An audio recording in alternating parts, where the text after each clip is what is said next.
Okay, so welcome to our seminar this evening, which is a special edition, as you can tell, partly from the time, because well, we are in the evening rather than in the afternoon, on a Wednesday rather than a Friday.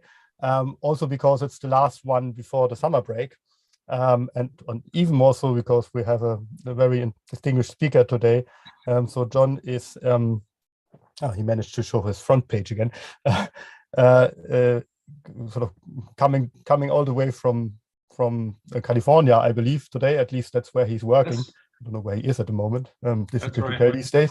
But yeah, so that's the reason why we have the slightly unusual hour, because it's early morning for him, or sort of reasonably early, I guess. So from sunny California, and he is going to talk about the use of sort of applied category theory in sort of various aspects of network analysis, including graph rewriting. And he's been doing a lot of work on this. If you check out the CV and the links on the GReTA page, which has references to some of his projects. I'm not going to list them all because he's probably going to explain all about this. So please, John, go ahead. Thanks very much. Thanks for having a later than usual session that I can talk after I've had enough cups of coffee to be an exciting speaker instead of a sleepy one. So I'd like to speak about compositional modeling with decorated cospans. This is a paper, well, it's based on a paper of a different title, but it's about a paper that I recently wrote with Xiaoyan Li and Nathaniel Osgood, who are computer scientists at the University of Saskatchewan, who are playing a lead role in Canada's modeling of COVID. So they're experts in epidemiological modeling. And also with Sophie Libkind and Evan Patterson at the Topos Institute, who are knowledgeable about category theory and also about programming. And they've been creating code for this project. And it's code in a system called Algebraic Julia, which has a lot of other people involved with it, one of whom, James Fairbanks, is actually here now. And it took this team of people to come up with this stuff. So it might have started around 2012 when I asked my then grad student, Brendan Fong, to create and study a category that has open electrical circuits as morphism. So the idea was supposed to be pretty simple. You can imagine like a circuit of resistors where you have certain terminals labeled as inputs and outputs. That's where you might imply a voltage. And you can compose such circuits by sticking one on that. People actually, of course, build big circuits out of small circuits that way. So I thought this is a great opportunity to study a real world network system using category theory. And he took a long time to do this project. I was getting really frustrated because it seemed like it should be pretty easy to do. But it turned out that what he was doing was inventing a general theory called the theory of decorated cospans that could study open systems of many different kinds, of which this was just one example.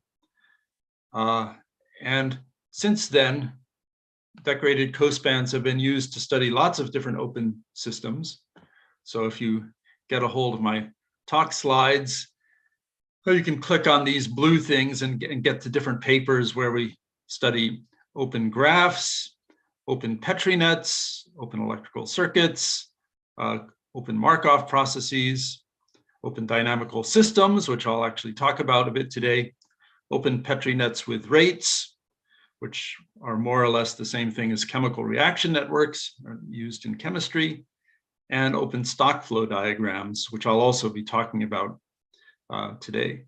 And the Algebraic Julia project has created software for some of these, for working with some of these open systems. For example, the open Petri nets with rates has been used to create software that can model epidemiology. But so can open StockFlow diagrams, which is what I'll actually talk about. So I want to explain the basic idea of decorated cospans and how you use them to model open systems. So let me just start by describing a system, an example that's very simple, of open graphs. So I know this is a conference on graph rewriting. I'm not, unfortunately, going to actually say anything about rewriting graphs, but you'll maybe sense it lurking in the background. And I'll definitely be, I definitely like graphs as a sort of simple example, fundamental example of all these types of ideas of open networks. So here's an open graph. So it has a finite set of nodes, these things N1 through N4 here. It has a finite set of edges, these things E1 through E4 here. Every edge has a source, which is a node, and a target, which is another node. It could be the same node. Your loops are fine. So that's a graph there. But what makes it be an open graph is simply that we have two sets, finite sets, A and B, which have functions from them to the set of nodes of our graph. They could be arbitrary functions. So they don't need to be onto, they don't need to be one-to-one or anything like that. And the idea of these sets is simply that this provides the extra information that will allow us to start composing open graphs to form bigger open graphs. So here's how we do it. So if you have an open graph, we say an open graph from A to B, and then another open graph from B to C, we can compose them and get an open graph from A to C. And the method is very simple. So you just take, for any point in B, it will get mapped to some node of your first graph, but it will also get mapped to some node of your second graph. And then you just identify those two nodes. So here N4 and N6 will be identified when we compose these open graphs, and they give us this node that I'm calling X. Similarly, N5 and N7 are getting identified to form this node X7. So we get a way of composing open graphs, which is a nice, simple way to describe the process of building up a big graph out of smaller pieces. This composition looks associative, it feels associative, but if you're very careful and pedantic, you realize it's only associative up to isomorphism, because when I glued these together, I needed to pick some names for these new nodes that we formed by identifying the old nodes. I picked the names X and X prime, but that was just a purely arbitrary choice. I could have chosen anything. And so actually the composition required an arbitrary choice of these names. And thanks to that, we can't really expect composition to be associative on the nose. It should just be associative up to isomorphism. That's typical in category theory when you do an operation called a push-out, which is what we're actually doing here, that the result of the push-out is an object that's defined up to a canonical isomorphism. But what do I actually mean by an isomorphism? Well, intuitively, it's just that, like, I could have drawn another graph that would look exactly the same, but these nodes would be called like Y and Y prime, and that would be isomorphic to this one. But we can be a little more specific, a little more precise about what we mean by isomorphism. So the point is that there's actually a category of open graphs going from A to B. So here's an open graph from A to B, and here's another open graph from A to B. And in fact, I can describe to you a morphism from this top open graph to this bottom open graph. I mean, there could be lots of morphisms from this top one to this bottom one, but I've tried to make it easy to guess how it works. So in general, things on top are getting mapped to the same thing with a prime drawn on them down below. In most cases, that's what's going on. So like E4 is getting mapped to E4 prime. Of course, the graph, so this is what do you call like a map of graphs. This doesn't need to be onto, so we could have some extra new edges and nodes. It also doesn't need to be one-to-one. We could map two different nodes here down to the same one, although I didn't do that. But in addition to that, we have a map from the set A to the set A prime and a map from the set B to B prime, which is compatible with the functions to the node. So for example, here 1 and 2 are both getting mapped to 1 prime.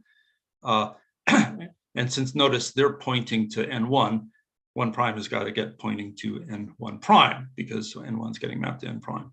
So it's a completely natural sort of notion of morphism between open graphs.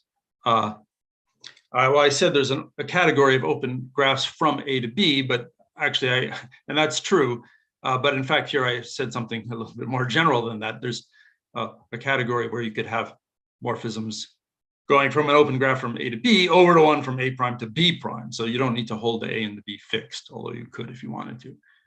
So we have this structure where we've got these open systems, and you can stick them together horizontally to get new open systems, but you can also map an open system to another open system.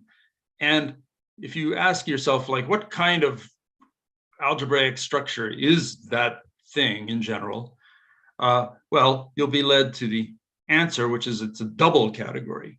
So the idea is we have morphisms between open graphs, which I described on my last slide. And if you think about it, composition of those morphisms is associative on the nose.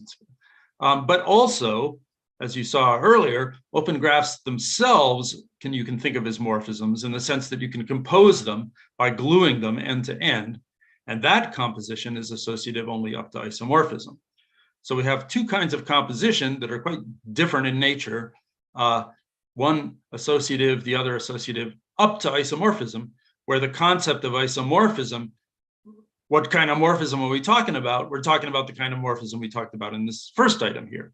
That sounds sort of strange when you first hear it, but there's so many examples, in fact, that there turns out to be a whole theory of this stuff, and it's called the theory of double categories. Of course, it's called double category because there's these two concepts of morphism running around. The theory of double categories is very beautiful, and I could give a week-long talk on it, and I won't. You'll be glad to know. But I will instead. I'll just try to rapidly say a little bit about it, which is sort of not saying any of the really cool stuff, but just the stuff that you absolutely need to know. So a double category in general, it has things like this. So it has a bunch of objects, which here are like A, B, C, D, etc. So that's like you'd expect from a category. It also has morphisms, where here I will call them vertical one morphisms, like F and G between objects. But then it also has horizontal things, which I'll call horizontal one cells, following Mike Schulman's terminology, just to make them sound a little bit sound different from the vertical ones. So those are these things like M and N, and those are like completely different in general from the vertical one morphisms. I mean, you can make up examples where the vertical one morphisms and the horizontal one morphisms are the same kind of thing, but the sort of the fun starts when they're not. And then finally, you can have two morphisms, which are these square-like gadgets that fit into an arrangement like this. And then you have various ways of composing. So the vertical one morphisms, they can be composed, and that's associative. The horizontal one cells can also be composed. The two morphisms, the squares, you can compose them in two different ways. You can compose them vertically, just sticking two squares together, one on top of each other, or horizontally. And then the key law, which is sort of the key two-dimensional law in the double category, it's called the interchange law, which says that when you have four squares like this, notice that you're able to compose these two horizontally and compose these two horizontally, and then you'll get squares that you can compose vertically. So you stick all four of these together in that way. And that's the same as if we first compose these vertically and compose this vertically, and then stick the result horizontally. So that's called the interchange law.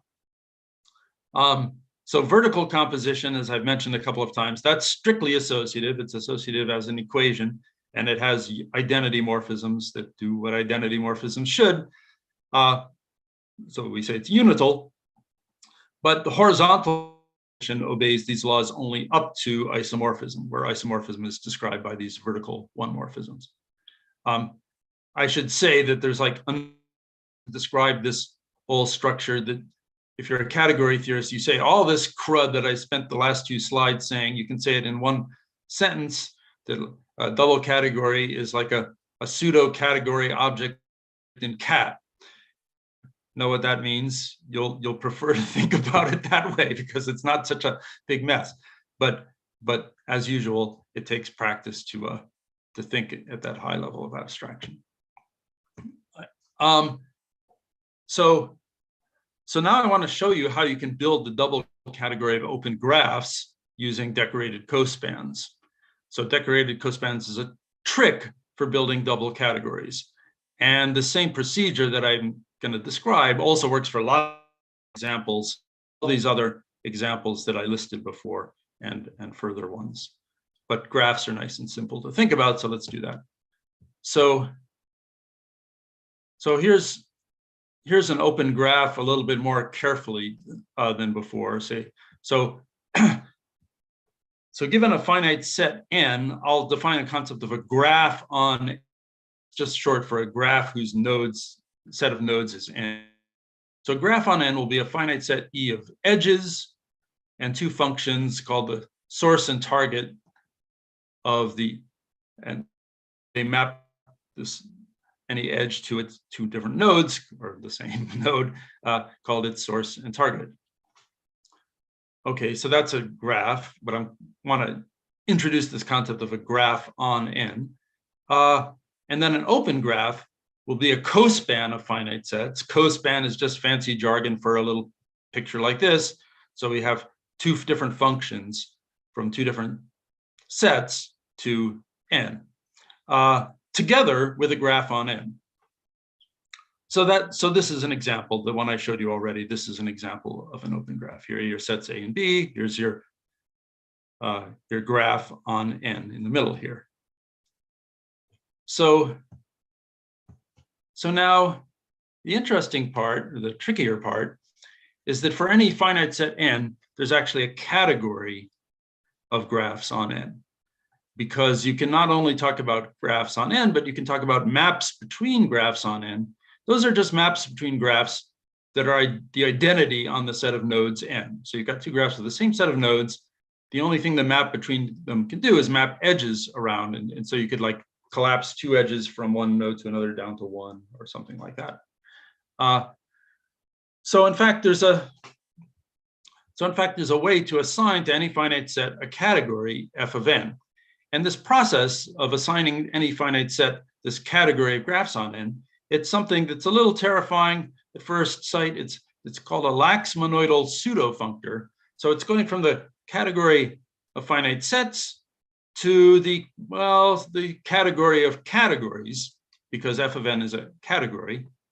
But it's a little bit slippery for a couple of reasons, which is why I'm not saying it's a functor. One thing is that in general,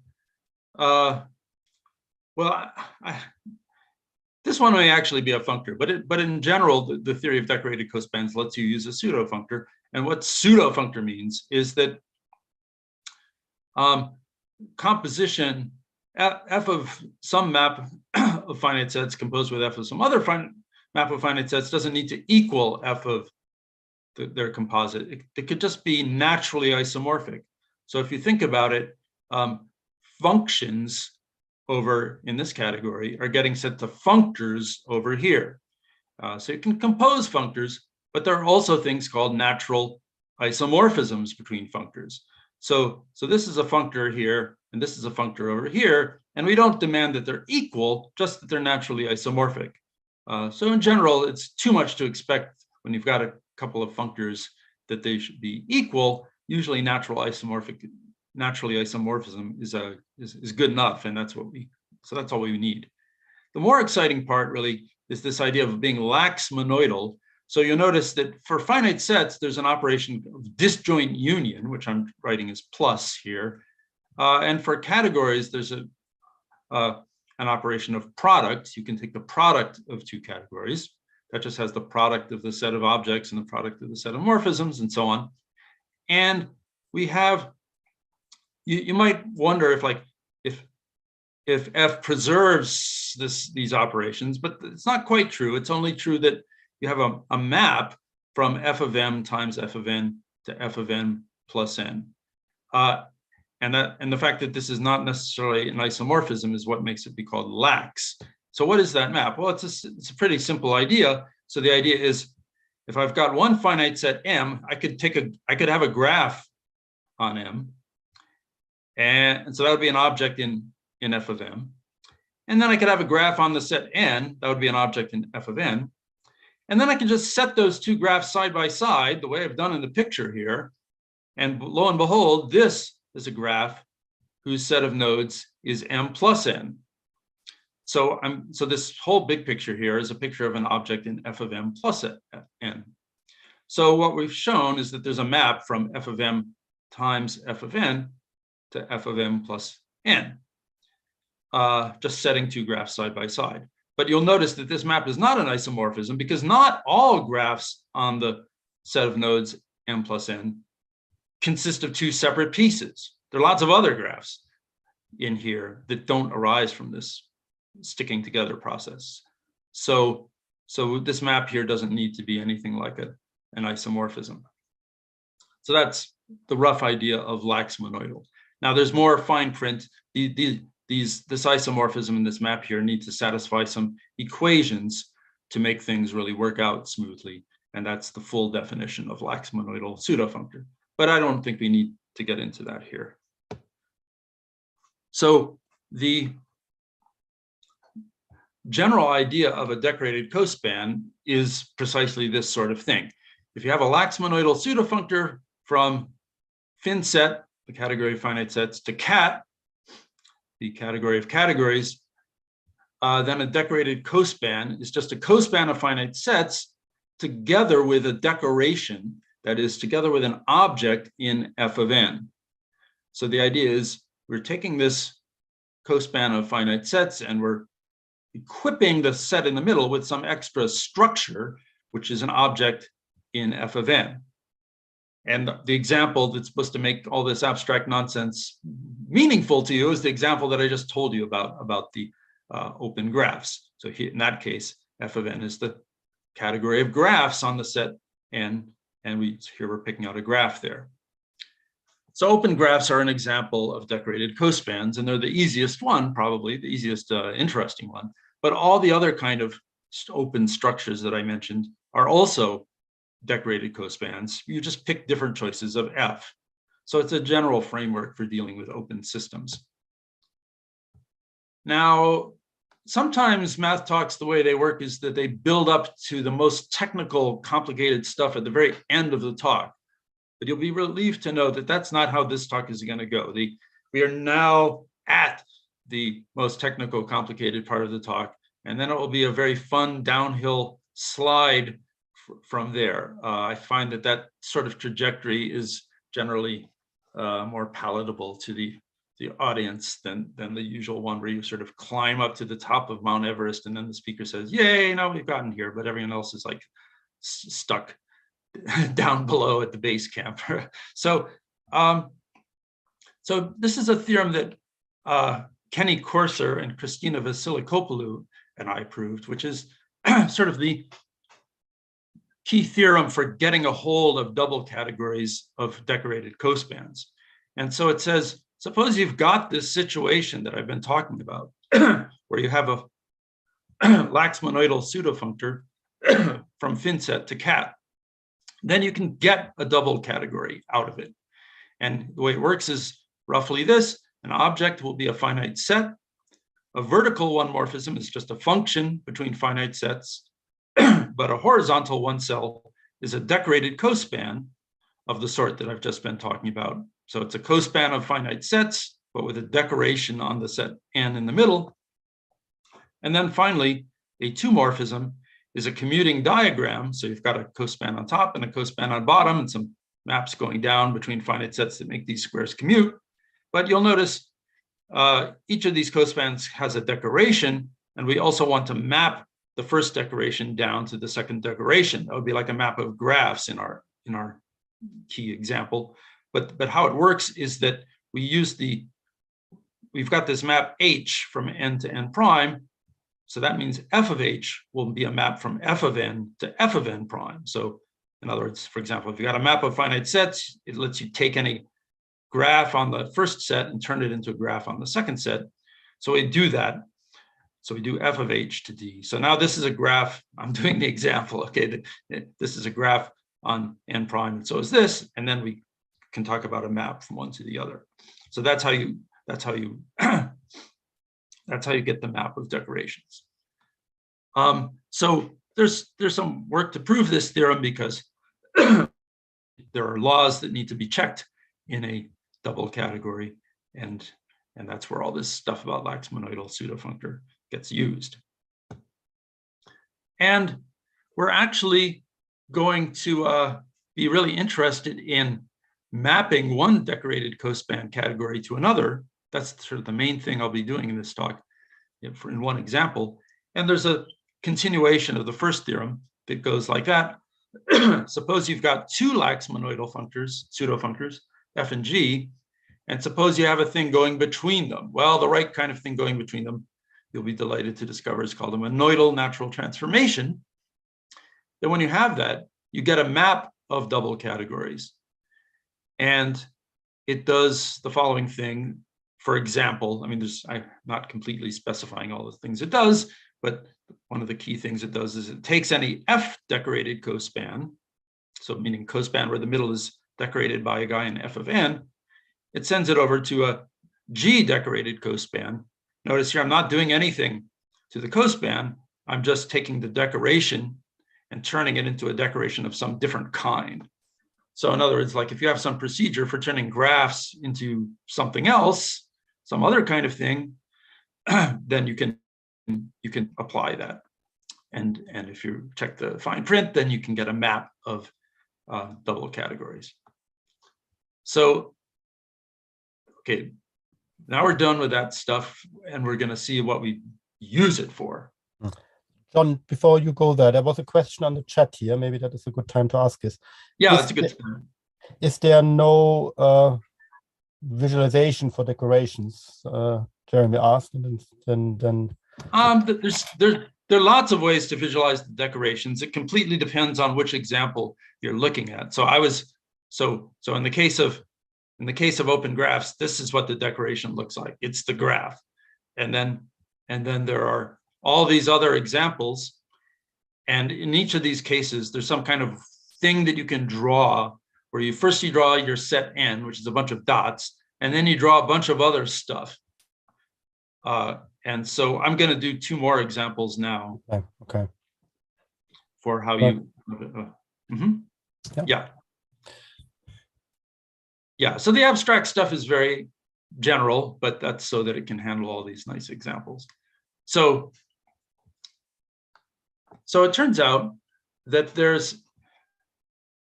It says my screen sharing is paused. Is that true? Okay, that's very strange. I can still see it. Okay, good. So there's a bunch of epidemiologists who use certain kind of diagrams called StockFlow diagrams to model the spread or the prevention of disease. And there's a picture of one down here. So what we see here is that we have these boxes called stocks, which here are susceptible, infected, and recovered people. And you could imagine that it could be like people in these boxes, some number of people in those boxes, representing the fact that you have people of different numbers of people of different conditions. And then there are these double arrow things called flows, which describe the process of changing state. So a susceptible person can be infected, an infected person can be recovered, a recovered person can lose their immunity and become susceptible again. What they want to do to build a model is they want to describe the rate at which these different flows occur. And the rates will be a function of various things. And in particular, ultimately, it's a function of various stocks. In the full-fledged system, which is being shown here, what you can do is from the values of the stocks, which would be some numbers, you can compute things. So you can compute, for example, the total population of people just by adding up all these three stocks. The blue links show like what this total population is allowed to depend on. And then from that and the infective population, you can calculate the fraction of people who've been infected. And from that and some constants that depend on the disease, you can calculate what they call the force of infection. And from that and the number of susceptible people, you can calculate the rate at which people become infected. So, I mean, this is an example that like 3 years ago, this would have maybe seemed very like an abstract kind of thing to most people. But now I think everyone's very familiar from the newspapers. So So people who use these models use software to draw diagrams, StockFlow diagrams like this, and then input the relevant numbers, and then solve the differential equations which are described by these models to predict what's going to happen, or project what's going to happen. Of course, the projections are only good for a short period of time until some politician says, "Don't put on masks," and then of course you have to change these numbers. So in particular, I'm very lucky that my old grad school best friend, Nate Osgood, turned out to be working at the University of Saskatchewan, helping lead COVID modeling for the Canadian government, using StockFlow diagrams, and working with his grad student, Xiaoyan Li. They've become real experts at this stuff in a very practical way. So there's a systematic procedure to turn StockFlow diagrams into dynamical systems, which is maybe like a highbrow way of talking about, well, systems of nonlinear differential equations, first order ordinary differential equations. So that's how you actually use a StockFlow diagram.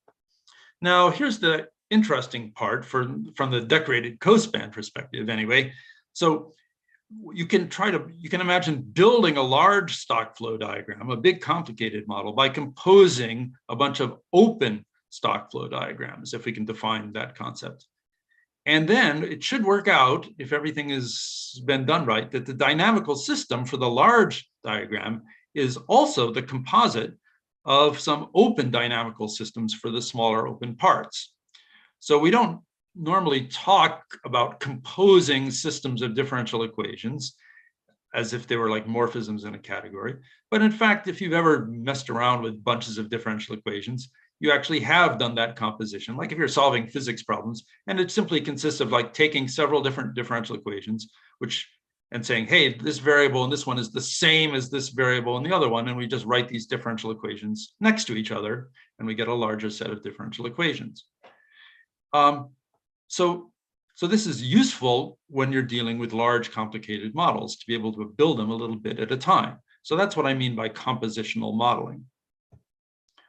Now, the interesting part that provides a kind of opportunity for category theorists and other people to do something new is that currently most of the modeling done using StockFlow diagrams is done using AnyLogic or various other pieces of software, and these don't support compositional modeling. So you can build a beautiful model in the software, but if your friend also builds a beautiful model in the software, in the same software, and then you want to stick those models together, like say you might want to try to stick together the models for two different provinces in Canada, the only way to do it is to actually rewrite a whole new model where you just copy somewhat manually the information from the two models that you have already built. So here is the COVID model that Osgood and Li use for Canada, drawn as a page in AnyLogic. John, sorry.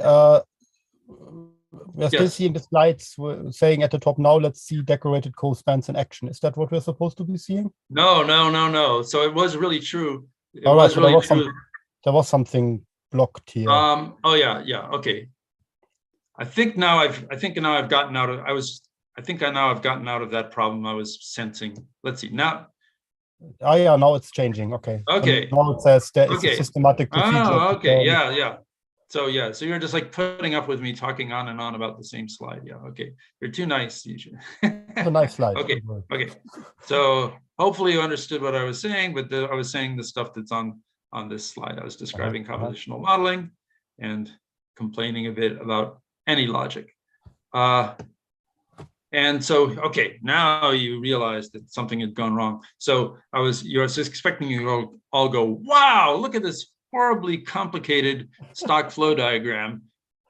So I have to draw it tiny like this to even fit it on the screen. And so, so this all needs to be input more sort of like at one go. You cannot like break it up into smaller pieces and then stick those pieces together. which means that it's more of a nuisance to like separately modify the individual pieces or add new pieces and things like that. So that's the problem we're going to try to solve with compositional modeling. And indeed, we have Osgood and Li have now created software that supports compositional modeling with StockFlow diagrams. And I should maybe have said that they did it, because they did it also with Evan Patterson and Sophie Libkind at the Topos Institute. And I was providing some mathematical assistance to that.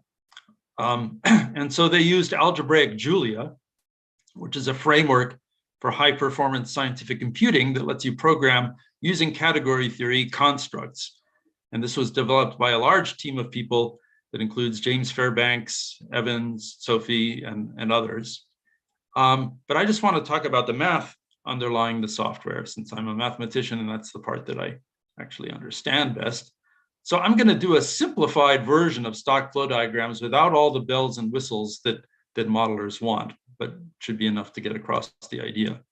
So this is like a watered down version of StockFlow diagrams, where what we've got here are, so this kind of StockFlow diagram will have a set of stocks, a set of flows.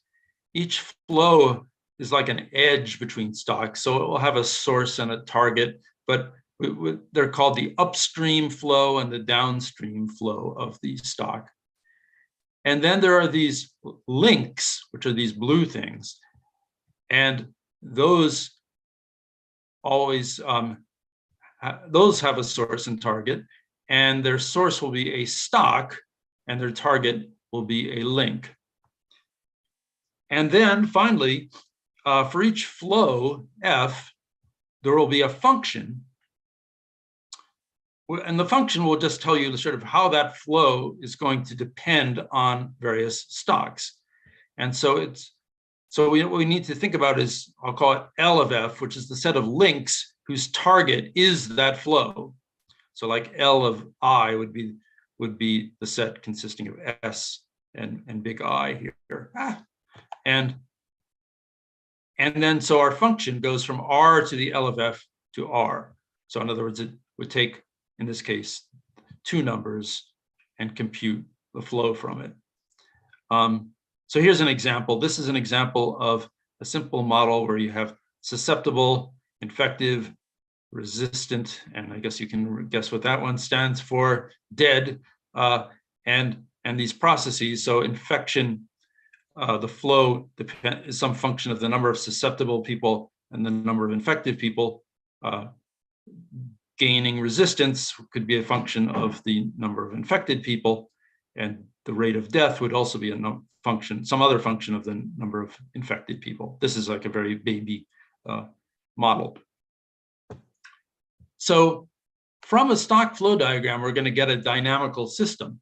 So what's a dynamical system? Well, for our purposes, just for not in general, but for our purposes, we'll define a dynamical system on a finite set n to be a smooth vector field on R to the n. And the point of that vector field is it lets you write down a differential equation that describes how a point in R of n can move around with time, a first order nonlinear ODE.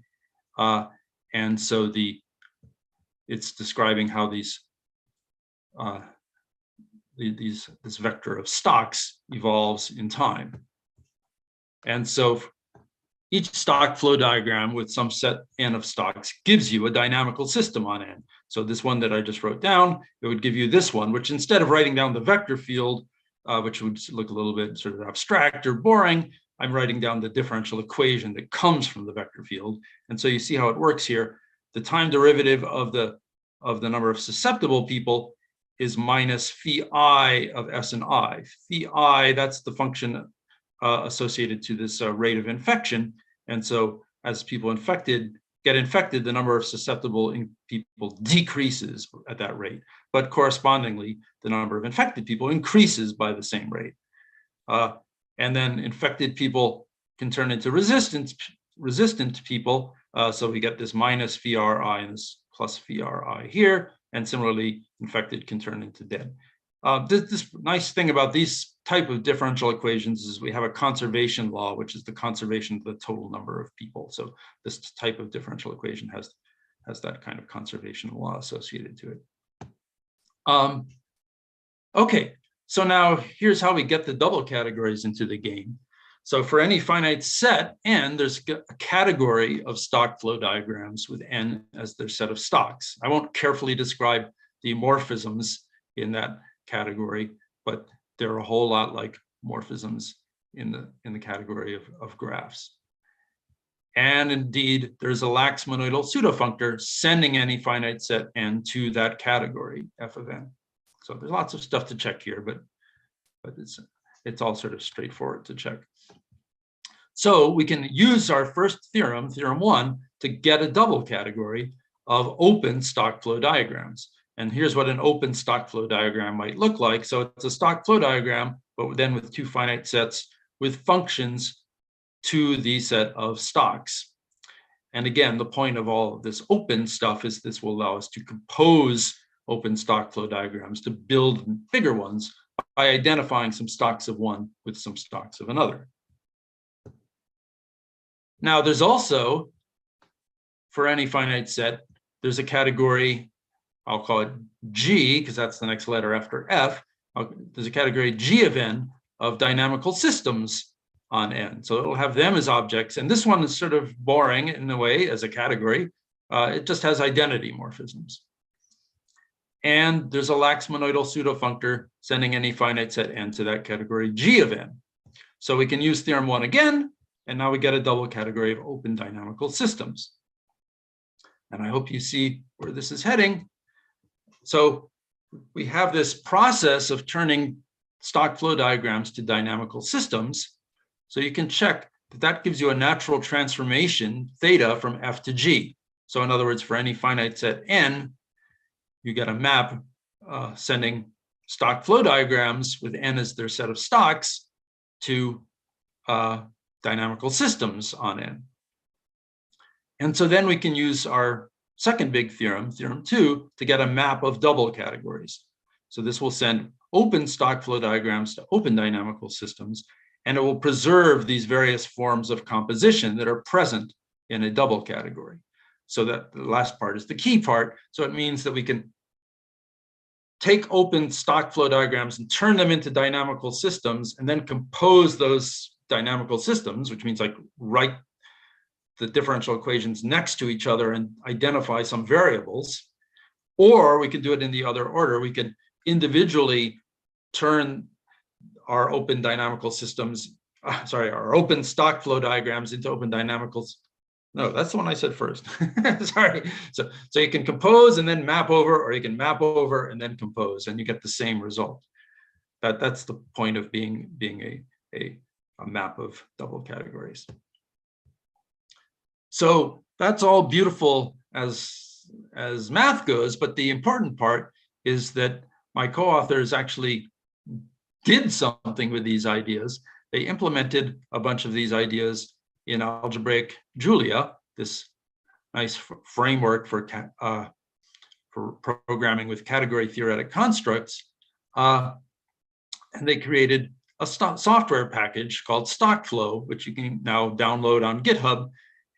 And it lets you do various things, such as compose, create, I should say create and then compose open stock flow diagrams, and then turn them into open dynamical systems, and then actually solve the differential equations by those. So it's not a competitor for the commercial product AnyLogic at present, because it's more limited in its functionality in certain respects. But what it has that AnyLogic doesn't is it has this compositional modeling ability. And I should say that it works with stock flow diagrams that are not just the baby kind of stock flow diagram that I just explained to you, but with extra bells and whistles that the modelers insist on. So another thing is that in addition to decorated cospans, there are things called multi-cospans. So a cospan, remember, a decorated cospan would be like, well, let me do an example here, would be like a open stock flow diagram would be a stock flow diagram with a map from two finite sets into it. So like this finite set and this finite set into it. But for a multi-cospan, you could have map from multiple finite sets into the set of stocks of your StockFlow diagram. So there's nothing sacred about the number 2, in short. And so that just makes it more convenient to compose open StockFlow diagrams. It doesn't allow you to do anything that you couldn't do just composing 2 at a time, but it's just more intuitive and efficient. So here we're taking 3 different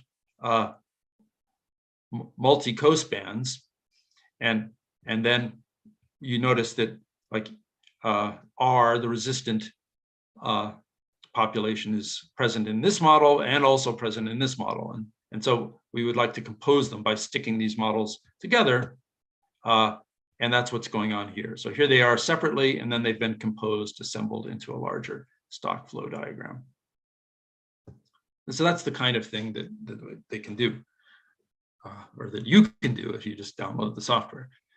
So the various next steps, I want to focus on the sort of practical next steps, because since I'm a mathematician, anything that's actually practical seems much more impressive than something involving fancy mathematics. So because I can't do it. so Nathaniel Osgood is working now to set up a graphical interface with StockFlow. So already using the software in the sort of, typing in code framework, you don't need, it's crucial and it's true that you don't need to know anything about double categories or multi-cospans or anything like that, to use the software. All right, that's an essential aspect of any category theory-based software that's going to be used by more than a handful of people, is that the users aren't supposed to need to know what's going on under the hood any more than, like, I'm not an expert on like how the transmission system of my car works.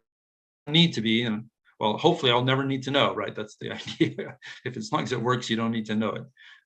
So a graphical interface for StockFlow will make it more competitive with any logic, where you can actually just draw these StockFlow diagrams, and by using a mouse, you can stick them together and do the composition that way without needing to know what a push out is or anything like that. And then Osgood, Li, Libkind, Patterson, Fairbanks, and some other folks, I guess, will be teaching a week-long course in August at Simon Fraser University in Vancouver. And it's being funded by the Canadian Network for Modeling Infectious Disease, where various other modelers will be taught how to use StockFlow. And that should have the great benefit also of like debugging it, not only in terms of like computer bugs, but in terms of like usability problems. People, these modelers will no doubt complain a lot about the software and request dozens of new features and so on. And so that will be very useful, as well as getting people to start using it. So I'm very excited about this because it's an example of how category theory applied to networks can be a practical tool. And I'm not sure which among you, it's probably someone sitting in the audience, invented the acronym EXACT for executable applied category theory, but that's a perfect acronym for what we're attempting to do here as well, to actually get it to be useful for things. There are also a lot of mathematical directions to go in as well. But I think instead of saying anything about those, I'll stop here and leave some time for questions. So thanks. Excellent. Thank you very much. So you made the abstract category very clear, at least to me. So good. Great. I maybe start off with a question, and then we wait for other people to come in. So, well, maybe more of an association. So we were interested in obviously the relation between this and graph rewriting. And I was thinking while you were talking, sort of what would it mean to rewrite these things? Okay, so what would be the motivation for doing that? And so there is a lot of work in software modeling, graph rewriting in software modeling, where graph rewriting rules are used as model transformations. So basically modifying models. Yeah, and that can happen for different reasons. It can happen, for example, because you want to represent editor operations, or you want to translate one model into another model. But maybe what would be interesting here is because you have this you could say the syntax level, the diagrammatic level, and you have the semantic level represented by the differential equations.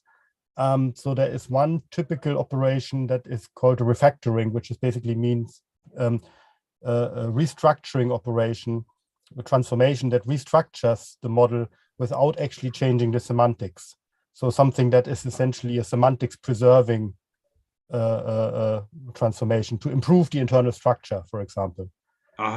Yeah, and that is the typical problem with that in sort of general software modeling is that often these diagrams don't have a mathematical semantics where one can sort of seriously talk about semantic preservation. So this is used in a sort of informal way. But here there could be the potential of actually doing transformations and then studying under which conditions are these transformations semantics preserving in whatever that means, whatever sense that means in this particular domain. But I suppose preserving the observable behavior at the interfaces or something, the flows at the interfaces rather than at flows everywhere, sort of internal level of detail.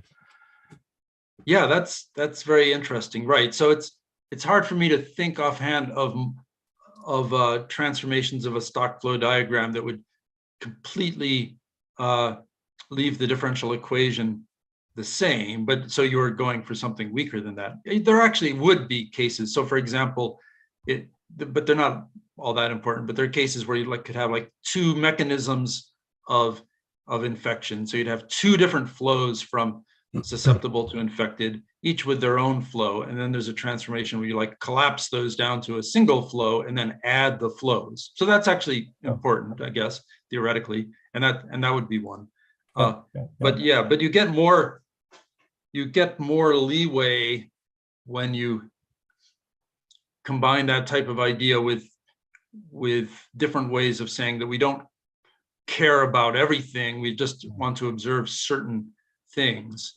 So for example, you might be interested in lumping together some different stocks into a single stock to look at a collective population instead of breaking it down. Some kind of abstraction or refinement mechanism. In that sense. That's right. Yes. So you can think of that type of thing as a map of StockFlow diagrams or map of open StockFlow diagrams where you map two stocks down to one, and then these flows in and out of them sort of go along for the ride, and the flow functions also sort of they know what to do. And some of that is actually already present.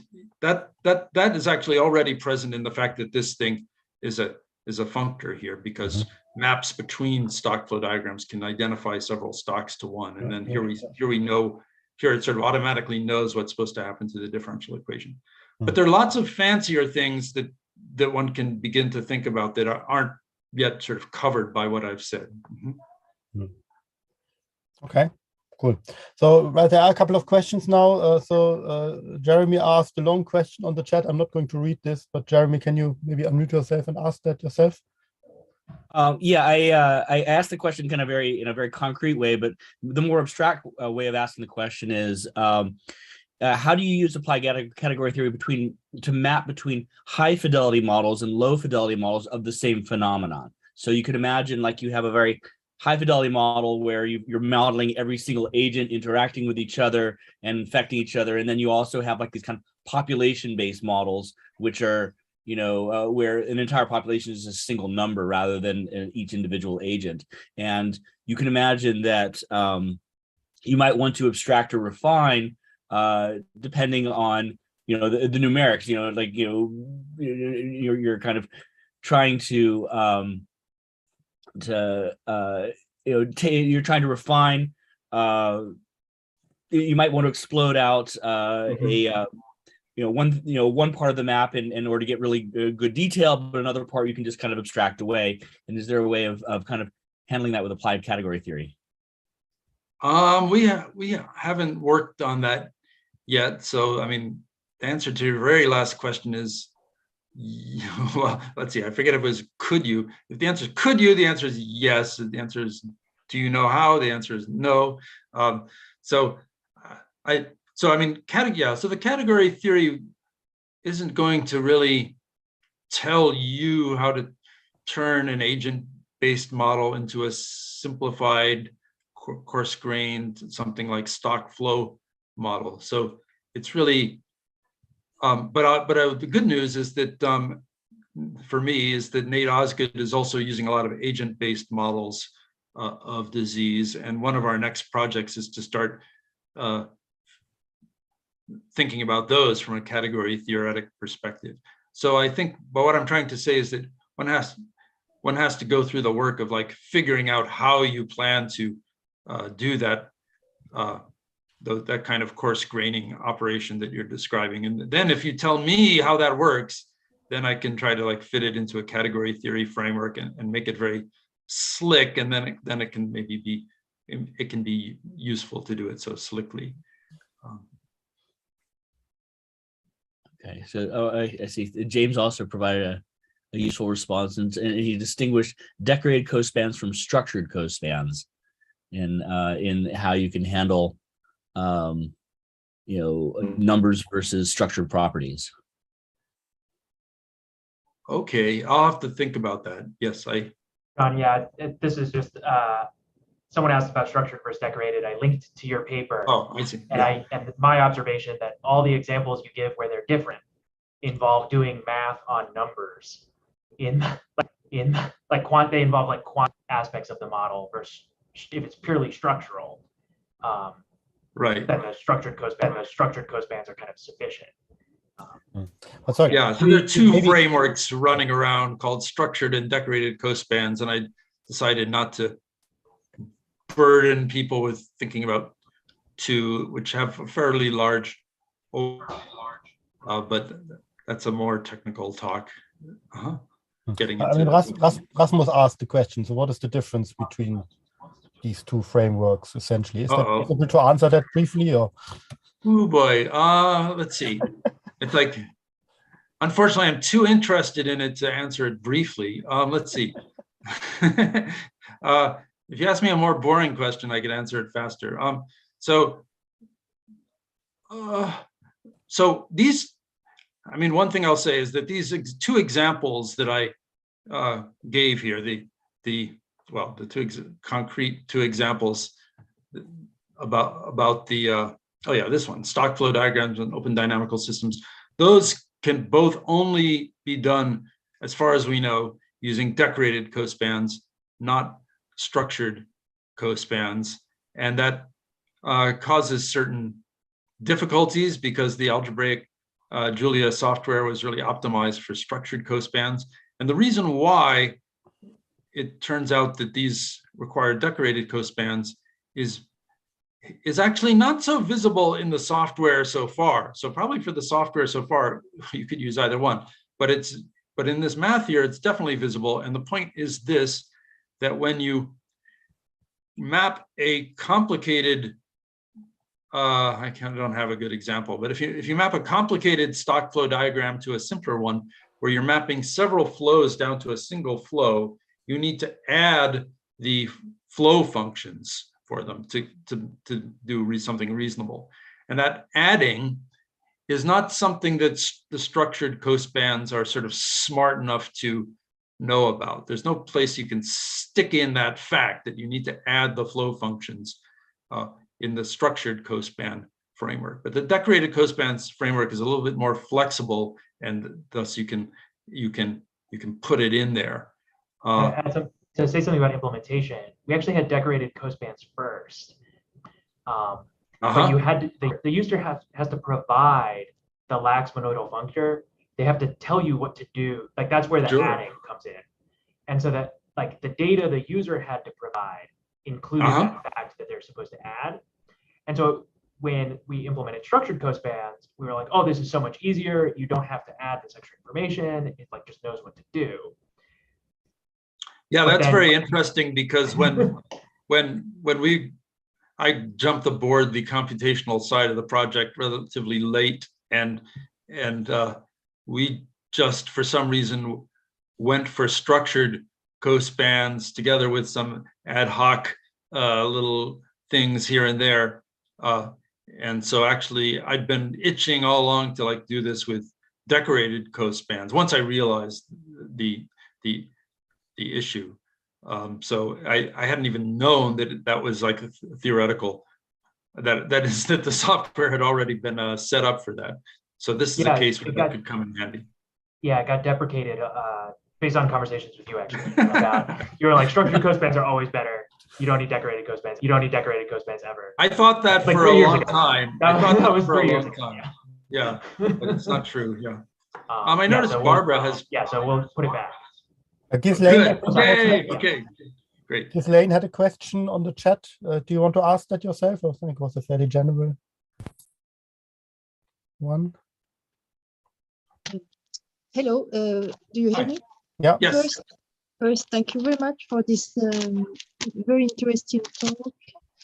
I wanted just to ask a question about future mathematical development that can apply to this new theory. Okay. Thank you. Oh, sorry. You're just a general question. I'm allowed to say anything about that? Okay, I thought you were going to ask a specific question. Boy, let's see. There are a bunch of things. So one thing that Nate noticed is that very often what you want to do is to take a stock flow diagram and take a single stock and imagine it breaking it up into several parts. So say like, oh, you just say infected people, but I would prefer a more refined model where they're like, slightly infected people, seriously infected people, extremely infected people. And so I would like to take this little box here and imagine like there's some smaller boxes in it with flows between them. And then somehow also they can connect to the outside world, so to speak. And that type of operation calls for some somewhat new mathematics. So I haven't thought about it enough, but I mean, there's got to be something really interesting going on there. I mean, you could do the same kind of thing just like with a graph, where you take like a single vertex and say, hey, you thought it was a single vertex, but actually it's like a little graph in itself. So that means that there's more structure in this. There's more structure than is visible in the double category. So that's one. I think I'll stop there because there are lots, but that one is like currently on my mind quite a lot. Okay. Thank you very much. Sure. I mean, hierarchical graphs are, of course, generally, another level of complexity, isn't it? I'm sorry. Say what? I mean, that sounds like hierarchical graphs, isn't it? Okay. In sort of, if you were looking at this from a graph sort of theoretic point of view. But yeah, I haven't studied those, so I need to study those. And since I like category theory, I will probably try to say it in some different way than anyone does, unless they're already doing that. But the interesting feature here again, I mean, is like what I said earlier. So the interesting feature here could be, I mean, we know in principle how hierarchical graphs work, and you can make nice categories of hierarchical graphs and so on. The interesting feature here is that the graphs actually have a semantics. So the question is, if you have a graph that sits inside a node, let's say maybe with certain connections to the outside, so what does that mean for the? I mean, obviously the node, think of that as a component, has some kind of semantic representation. Yes. The graph that sits inside it has a semantic representation. How does that relate? So that is a very interesting question beyond, in a sense, just saying that this is hierarchical graphs. Yeah, I want to mention two things, and then I want to hear Barbara's question. So one thing I forgot to say is that part of the interest in this dealing with semantics as a kind of map of double categories is that we can consider different choices of semantics. So for example, in addition to the differential equation semantics that I've described, there's a stochastic differential equation semantics for StockFlow diagrams and others. Really, the discrete time semantics is lurking in the differential equation semantics. That's another one, because when you actually simulate it, you're working in discrete time. And so we want this, we like the fact that the software really separates out the description of the syntax category from the semantics category so that you can change the semantics. And then another thing is you can change the syntax. So for example, in addition to StockFlow diagram models that map to differential equations, in algebraic Julia, James and others have already, I think James and others have already implemented another map from open Petri nets with rates to differential equations and apply that to epidemiology. And one reason why it's good, why that's so nice, is that what you can do is you can take I can create a model using StockFlow diagrams. You can create a model using these other things called open Petri nets with rates. We can't compose those models directly because they're completely different types of entities, but we can map them both to this category of differential equations and then compose them there sometimes if they may be composable there. So this will allow something really nice about having different people being able to use different modeling methodologies and then still seamlessly compose their models. So that's another aspect that I want to get into. Okay, Barbara. So okay. So first, thanks a lot for the nice and accessible talk. I have a question that is concerned with the composition of decorations. Maybe it's a bit related to what you discussed before. I don't yes. fully know. Can you go back to the slide where you had theorem 1? Yeah. Yeah. Yes. Theorem 1. Exactly. So now you have these these two morphisms. You want to compose them horizontally, right? And I guess on the level of the cospans on sets, you just do pushouts. But then you also have to combine the decorations. Right. And probably this lax monoidal transformation from before plays a role.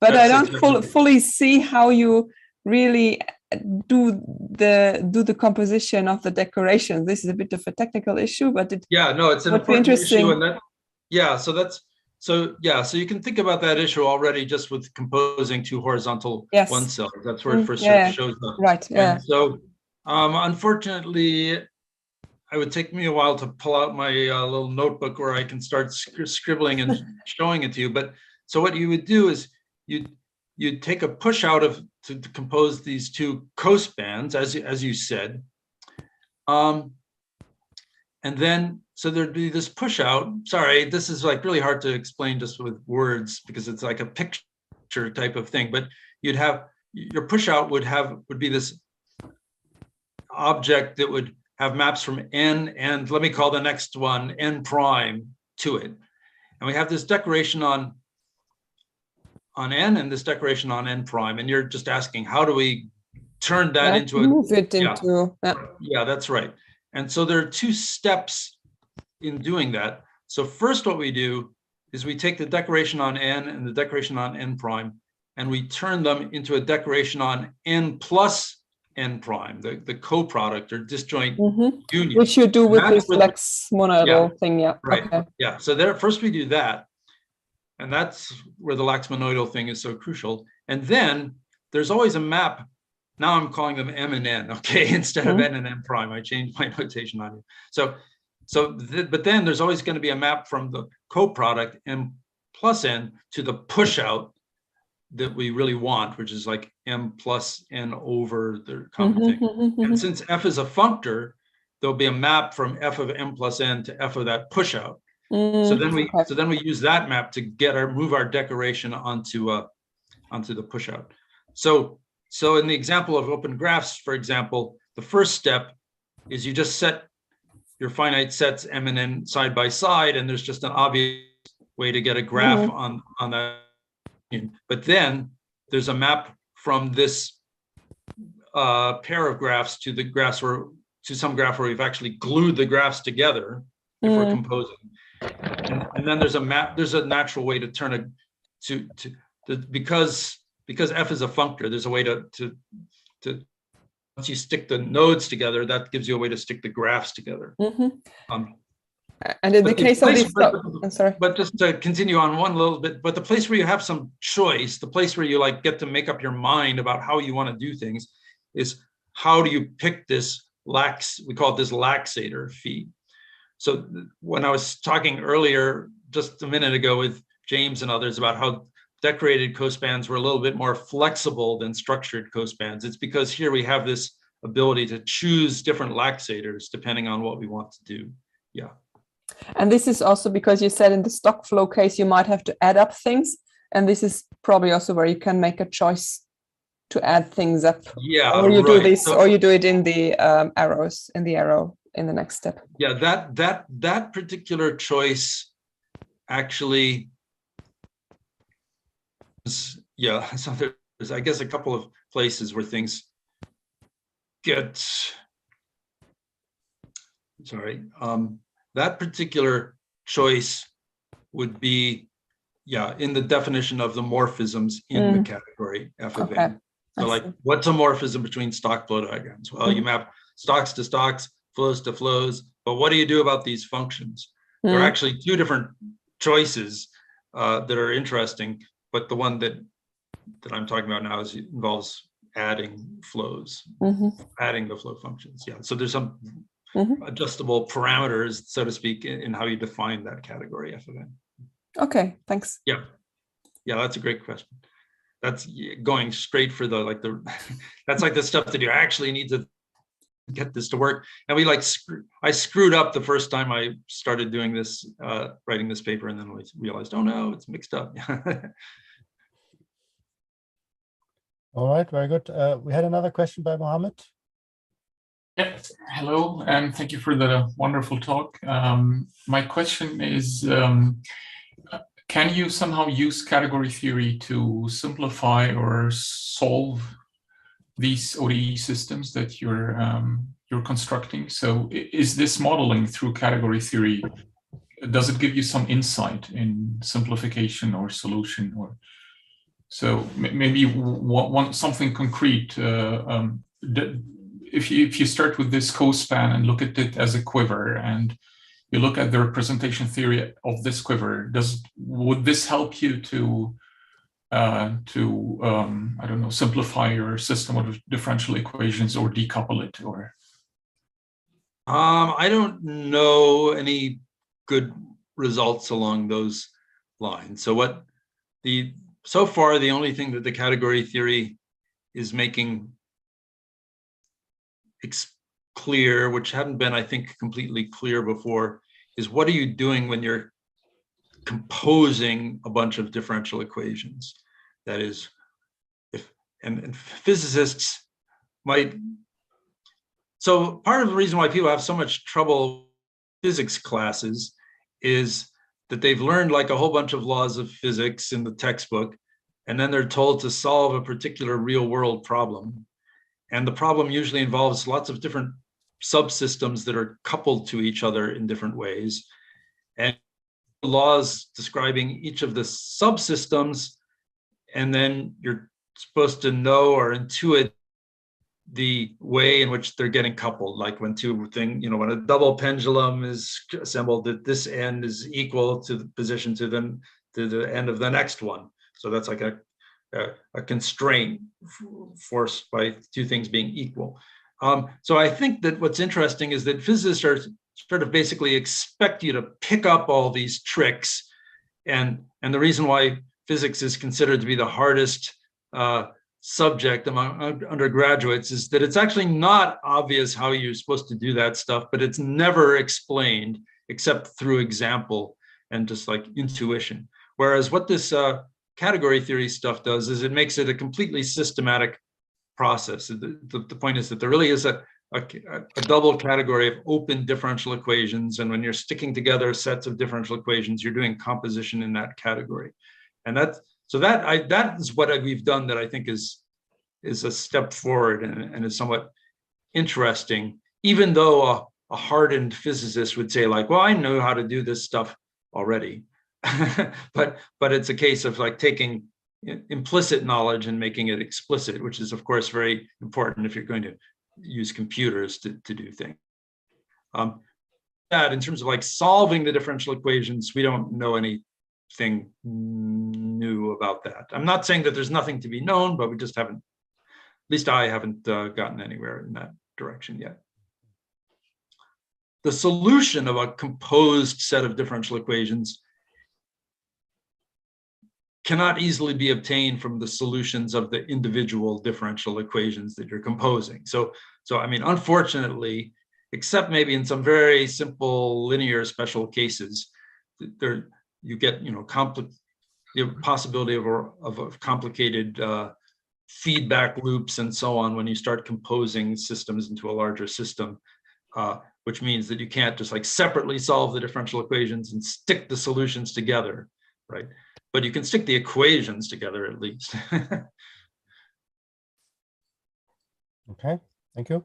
So there was another question on the chat by Konstantin. You want to ask that yourself, Konstantin?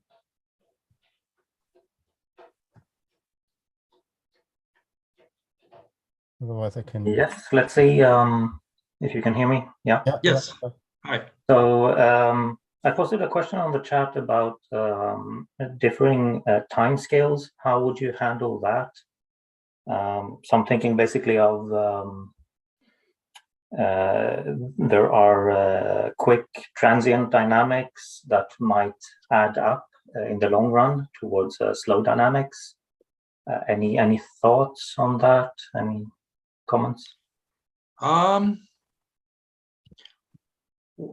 Yeah, I'm very interested in that. I don't have anything really great to say about that, except that one thing that is interesting to think about is sometimes when you have these systems of differential equations that are described graphically by different variables living in different boxes, that sometimes you'll have a group of boxes connected to each other that have some kind of fast dynamics, so that so for example, they could be like coming into equilibrium with each other very rapidly because they're like, there's flows back and forth between them at a high rate. And then you would like to be able to maybe make up a simplified model where you assume that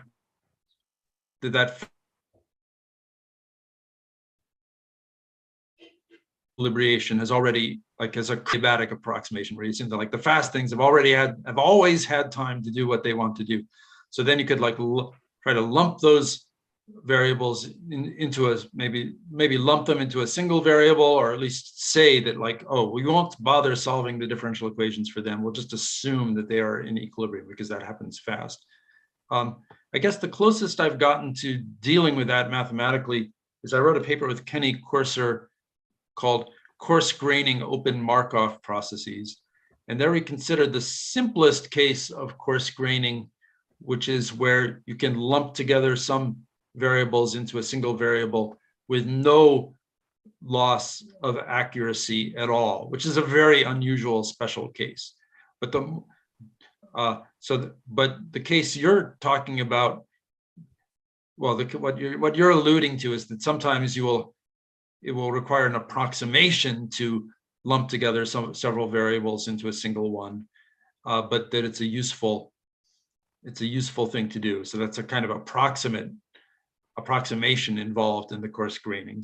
I might be hoping for a kind of composition, so that the quick dynamics, enough of them compose and map into a slow dynamic. That's harder. That sounds interesting, but that sounds harder than the things that I've thought about. I've only so far thought about the issue of Markov processes where quick dynamics allows you to assume that some set of variables has come into equilibrium, and so that you can just treat it, you can just then ignore that dynamics and just treat it as those variables as like locked into their equilibrium state. I think that's it. That's simpler than what you're talking about. And even there, Well, because at the time I was trying to prove theorems, and then it's a little hard to know exactly what theorem you're trying to prove. There are theorems about how good an approximation are you getting. But those theorems tend to involve a lot of analysis, and I just didn't see exactly how much any category theory would contribute there. I think if I switch my point of view over more towards designing software, then I could imagine more scope for doing something useful with category theory, because then it's sort of like it's up to you, the user of software, to decide how good an approximation this is, maybe, for example. So it's like you take the risk of doing this simplification, but then the software should allow you to then do the simplification. So there was another comment on the chat that I might pass on to. So there's someone who was looking for other application areas besides epidemiology. Thinking in terms of sustainability here. If I'm not interested in the fast transient dynamics of CO2 flows and stuff, but in the long-term sustainability, climate stability stuff. Yeah, well, I said about all I can say about this fast and slow dynamics, but the other point made in that comment is that these stock flow diagrams are useful in many other areas than epidemiology, because it's really a general system for describing systems of ODEs. And in fact, these stock flow diagrams were, I believe, invented by a fellow named Forrester at MIT, who was using them to describe economy, the economy and industrial processes. And he came out with a book called Industrial Dynamics, in which he introduced these stock flow diagrams. And there's some other books on them with the title Business Dynamics. So there are definitely lots of other areas of application. One reason why I'm picking epidemiology is because as I'm becoming a bit more applied, I'm very concerned about the issue that I noticed that the most fancy mathematics and sophisticated techniques tend to get taken up by the organizations that are already extremely rich and powerful, and tend to make themselves even more rich and powerful. And that's not a dynamic that I like or want to contribute to. I mean, another way to put it is that I don't need to contribute to that. There's already millions of people doing that. So I'm trying to look for application areas that are going in a bit different direction. And I really originally wanted to focus on climate change, and I just haven't gotten the right partners. I didn't know what to do, basically. I didn't get the right partners to work with that. But this epidemiology thing is a step in the direction I'm going. So your comments about like carbon dioxide emissions, I mean, so like if there are people doing this type of modeling with stock flow diagrams, then I should get to know them and start helping them out. So there is actually a history there with the World 3 model from the Club of Rome. Yes. Actually, this summer, it's the 50th anniversary of that. And they're coming with a revised model. I believe it's called the Earth for All, I think. Earth number 4 and all. Right. So if I got to know those people, maybe they'd be interested in this categorical stuff, or maybe not. Maybe they're too. So that's I believe in the Stockholm Resilience Center and the Potsdam Institute for Climate Change, the PIC, I think it's called PIC, PIC, I think. I can post it. Yeah, thanks. That's great. So the really lucky feature of this particular collaboration is that Nate Osgood is both working on practical matters, namely this COVID modeling, but also he's a theoretical computer scientist who's really eager to seek out new software methodologies, and he like knows that certain things in the current modeling systems are inadequate and knows what he wants to do to improve them. And so that's great for me.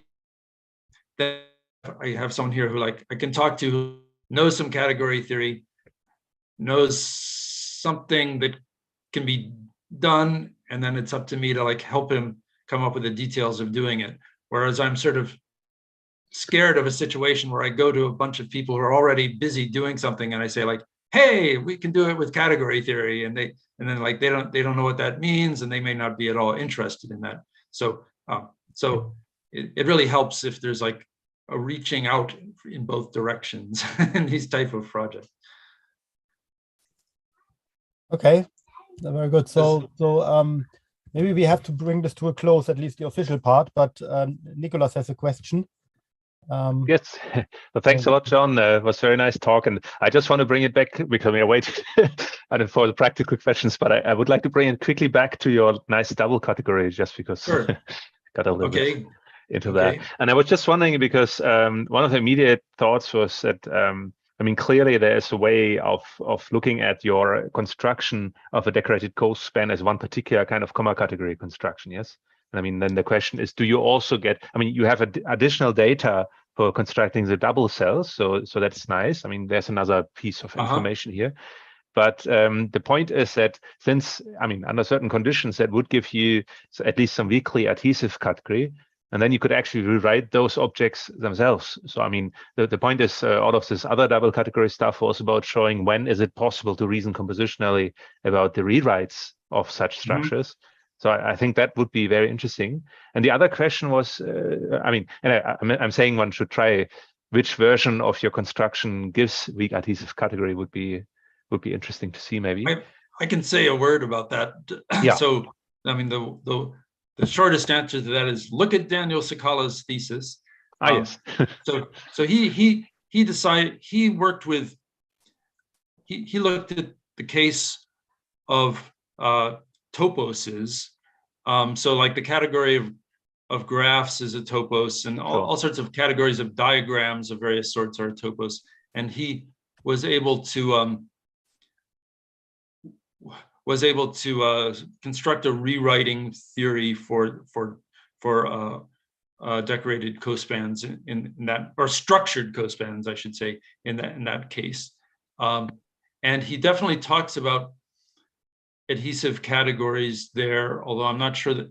Well, a topos is I'm not sure that everything in the setup he had would work with just an arbitrary adhesive category. But in his thesis and some of the more technical remarks, he sort of talks about like what he finds needed to get everything to what extra properties besides this stuff here is required. Well, you just need to know if you're working on something like a topos or a graph or something, or finite sets even, and you have the comma category construction with a pullback preserving functor, you would get an adhesive category. But I mean, if it only preserved, let's say, pullbacks along monos, and you would get this weakly adhesive version. Any of those would be good enough to do any of the types of rewriting we call graph rewriting. So I mean, it would be a relatively quick exercise, but I mean, one should do carefully to see. I suspect the interesting bit is in your two-cell part about which data you can put, because you said you can choose freely apparently these taus. No, there's no restriction on the taus, other than that this should commute in the appropriate way. This tau here is not required to have anything. This is just a way to map this decoration to. It's like an extra piece of structure that says like, oh, by the way, map. So I can take my graph on n, I can turn it into a graph on n prime just by pushing it forward along this function of nodes, and then I say, oh, and then I want to map from that to d prime. So that's part of it. That's just a part of the definition of the two-morphism. And so my other question was, could you imagine that if you just had the data of A and N and B and just the B prime and the choice of G, would it be enough, at least in some version, to get to any cell? I mean, construct basically the rest of the two cell, because that would be one part of this vibrational structure. Like to construct this H, for example, and the rest, yeah.